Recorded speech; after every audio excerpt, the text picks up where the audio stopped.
নমস্কার, বিশ্বাস প্রোডাকশনে আপনাদের স্বাগত জানাই। তো আজকে আমরা এয়ার ফ্রায়ারটায় এই যে নতুন আমাদের আরেকটা সদস্য এসেছিল। আমি আগের দিন একটা বলেছিলাম যে এয়ার ফ্রায়ারে কোনো একটা আইটেম করব, তো সেই জন্য আজ এই এয়ার ফ্রায়ারে আজকে আমি করব চিকেন টিক্কা। এই যে টিক্কাটার জন্য এই যে দেখুন, এই যে এগুলো সব বোনলেস চিকেন আমি এইভাবে রেডি করে রেখেছি এবং এটা ম্যারিনেট করে রেখেছি। তো ম্যারিনেটের কথাটা একটু বলে দিই।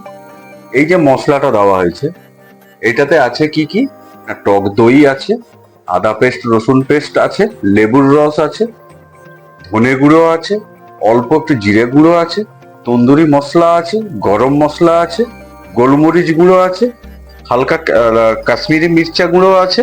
এখানে কালারও আপনারা ইউজ করতে পারেন, কিন্তু আমরা কালার ইউজ করিনি। আর আরেকটা জিনিস আছে হচ্ছে কসুরি মেথি আছে। এই দিয়ে আমি প্রায় ঘন্টা তিনেক এটাকে আমি ম্যারিনেট করে রাখা ছিল ফ্রিজে। আমি বের করে নর্মাল টেম্পারেচারে এনেছি এবং এরপরে আমি এগুলোকে ছোট ছোট আমি টিক্কার আকারে কাটাই আছে।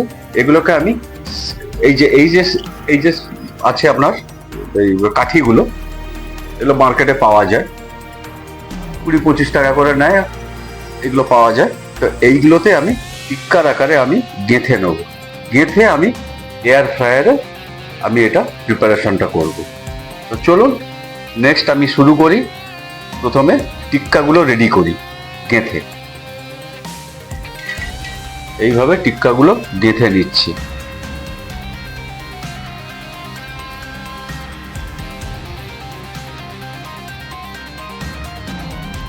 সম্পূর্ণ ভিডিওটা দেখতে থাকবেন, ভালো লাগবে এবং আপনারাও বাড়িতে করতে পারবেন।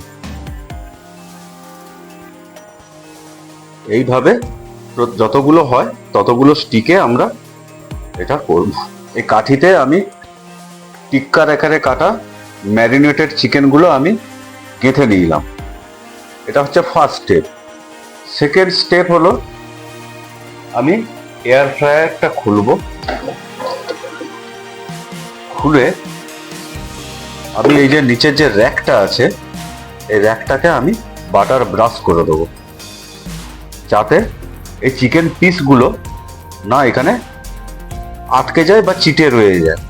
তার জন্য এটাকে গ্রিজ করে দিলাম। এটা গ্রিজ করে দিলাম। থার্ড স্টেপ, টিক্কাগুলো একটা একটা করে এয়ার ফ্রায়ারে এইভাবে প্লেস করব।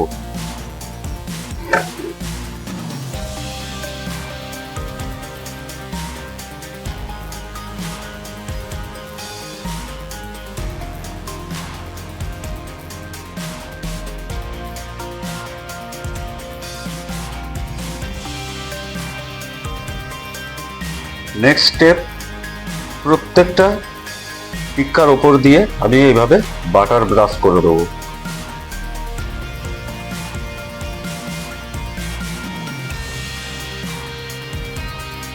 হয়ে গেল। এবারে আমি এটাকে প্লেস করব, করে আমি 180 ডিগ্রি টেম্পারেচারে 20 মিনিট আমি এটাকে তন্দুর করব। করার পরে আমি আবার এটাকে বের করব, জাস্ট এগুলোকে আবার ঘুরিয়ে দেবো, ঘুরিয়ে আবার একটুখানি বাটার ক্রাশ করে দিয়ে আবার করব। এইভাবে আমি সমগ্র টিক্কার যে রেসিপিটা আমি আপনাদের সামনে ধাপে ধাপে আপনাদের সামনে শেয়ার করতে থাকবো। চলুন এবারে আমি এয়ার ফ্রায়ারে এটাকে ঢুকিয়ে দিচ্ছি, দিয়ে আমি এয়ার ফ্রায়ার অন করে দিই, করে 180 ডিগ্রি টেম্পারেচারে 20 মিনিট আমি এটাকে, তাও আমার 20 মিনিট এটা হোক। 20 মিনিট পরে আবার আসছি, যখন আমি এটাকে রিভার্সে ঘোরাবো। দেখতে থাকুন, ভিডিওর সঙ্গে থাকুন এবং সম্পূর্ণ ভিডিওটা দেখুন। দেখছেন আমার যে টিক্কাগুলো কেমন করে প্রস্তুত হচ্ছে, এই দেখুন পুরো তন্দুর হচ্ছে, সমগ্র টিক্কাটাই তন্দুর হচ্ছে। দেখুন আমি এটা এয়ার ফ্রায়ারের বাইরে থেকে দেখাচ্ছি। দেখুন এই দেখুন হচ্ছে, এভাবে হোক। এই সবে 10 মিনিট হয়েছে, আরেকটু হোক, হলে আমি ওকে বের করব, করে একে ঘুরিয়ে আবার একবার অপোজিট সাইডে বাটার স্প্রেড করব, করে আবার একে রোস্ট করব, যাতে ক্রিস্পি ভাবটা সমস্ত দিক থেকে হয়। এই যে চলছে আমাদের ফিলিপসের এয়ার ফ্রায়ার 180। আর 5 মিনিট 20 মিনিট হতো বাকি। তো আমি এই যে দেখতে পাচ্ছেন 5 মিনিট বাকি। আমি এই মুহূর্তে এই এয়ার ফ্রায়ার থেকে আমি এটা বের করে নেব। আমি অফ করলাম, করে আমি এটা বের করব। এই যে দেখুন 20 মিনিট কিন্তু হয়নি, তাতেই এই কালার এসছে। দেখুন প্রায় হয়েই গেছে, যেহেতু বোনলেস পিস তো হয়েই গেছে বলা চলে। তো আমি এইবারে এগুলোকে করব কি না, এগুলোকে জাস্ট আমি ঘুরিয়ে দেব, যেমন এই ধরনের, এই জাস্ট এইভাবে আমি এগুলোকে ঘুরিয়ে দেব। ঘুরিয়ে বাটার স্প্রেড করব আবার একবার, করে আবার একবার দেবো, আবার মিনিট 5-7 জন্য। তো দেখুন কেমন করে আমি ঘুরিয়ে দিচ্ছি, কাঠিতে ধরে খুব সাবধানে করবেন। এইভাবে ঘুরিয়ে দিলাম, ঘুরিয়ে আমি এই যে বাটার আছে, বাটার এর উপর দিয়ে আবার অপোজিট সাইডে একটু স্প্রেড করে দেবো। এতে করলে হবে কি না, সম্পূর্ণ সাইডে চিকেন গুলোই বাকি। তো আমি এই যে দেখতে পাচ্ছেন 5 মিনিট বাকি। আমি এই মুহূর্তে এই এয়ার ফ্রায়ার থেকে আমি এটা বের করে নেব। আমি অফ করলাম, করে আমি এটা বের করব। এই যে দেখুন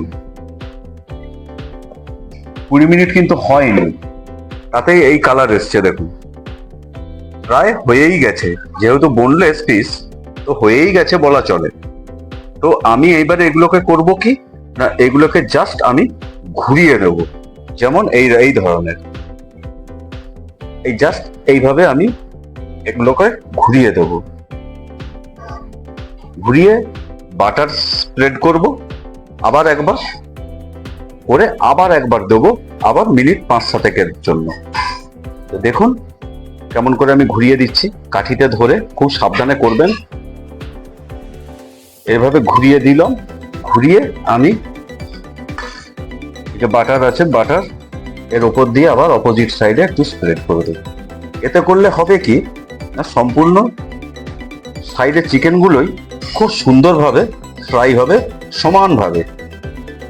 এর তো ওপর থেকে হিটটা আসে, তো ওপরের গুলো ভালো ফ্রাই হয়ে গেছে। এখন একটু ঘুরিয়ে দিলে কি নিচে যে পোর্শনটা ছিল সেই পোর্শনটাও খুব সুন্দরভাবে সমানভাবে ক্রিস্পি হবে, এবং কালারটাও খুব সুন্দর আসবে। দেখলেন আমি আরো দুটো আছে, এই দুটোকে করছি। প্রচন্ড হিট তো, আমি একটু সাবধানে করতে হচ্ছে, এক হাতে ক্যামেরা আছে তো। এই দেখুন এটাকেও ঘুরিয়ে দিলাম, দিয়ে এই যে বাটার ব্রাশ করে দিলাম, বাটার ব্রাশ করে দিলাম। আর একটা আছে,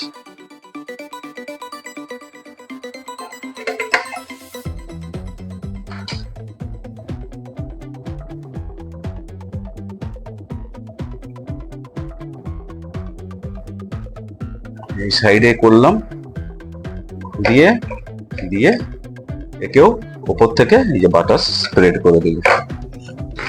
তো সমস্ত টিক্কার যে স্টিক গুলো ছিল সব ঘুরিয়ে বাটার ব্রাশ করে দিলাম, করে আমি আবার একবার এই এয়ার ফ্রায়ারে আমি এটাকে আবার দেবো, দিয়ে আর 10 মিনিট আমি টোটাল করে নেব।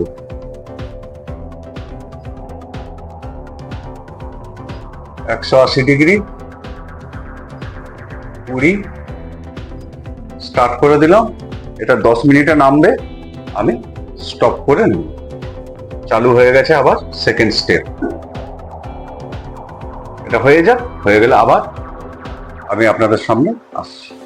প্রায় আমার হয়ে এসছে, এই যে 11 মিনিট ক্রস করে গেছে।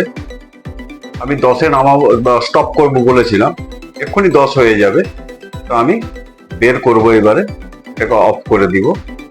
10 মিনিট হয়ে যাক, তারপরে আমি অফ করে দেবো। এই যে 10 হয়ে গেছে, আমি এয়ার ফ্রায়ার অফ করে দিলাম। অফ করে দিলাম। এবং আমি এটা বের করে স্টিক থেকে প্লেটে আমি বের করে দেবো। বের করে আপনাদের সামনে আবার আসছি, দেখাচ্ছি কেমন হলো। আমি এই যে বের করে নিলাম, দেখুন কত সুন্দর কালার এসে গেছে। দেখুন দুটো সাইডেই সেম কালার এসে গেছে। আমি জাস্ট এগুলোকে এবারে আমি প্লেটে বের করে গার্নিশ করে আপনাদের সামনে আসছি, দেখতে থাকুন। হয়ে গেল আজকের চিকেন টিক্কা। আমি পরিবেশন করলাম একটু মিয়োনেজ দিয়ে, রিং অনিয়ন, ধনেপাতা এবং মিন্ট সস এই দিয়ে চিকেন টিক্কাটা আপনারা বাড়িতে তৈরি করবেন, দেখবেন ভালোই লাগবে। তো রেসিপিটা কেমন লাগলো জানাবেন, এবং আগামী দিনের আকর্ষণীয় ভিডিওগুলো যদি দেখতে হয় তো আমার চ্যানেলটাকে প্লিজ একটু সাবস্ক্রাইব করে নোটিফিকেশন অন করে রাখবেন। এবং এই ভিডিওটা যদি ভালো লাগে একটু লাইক, শেয়ার, কমেন্ট করবেন এবং আমাকে একটু সাপোর্ট করবেন, যাতে আমি উৎসাহিত হয়ে আরো আকর্ষণীয় ভিডিও আপনাদের সামনে আনতে পারি। তাই আজকের রেসিপি চিকেন টিক্কা কেমন কি লাগলো জানাবেন। থ্যাংক ইউ, নমস্কার অ্যান্ড টাটা।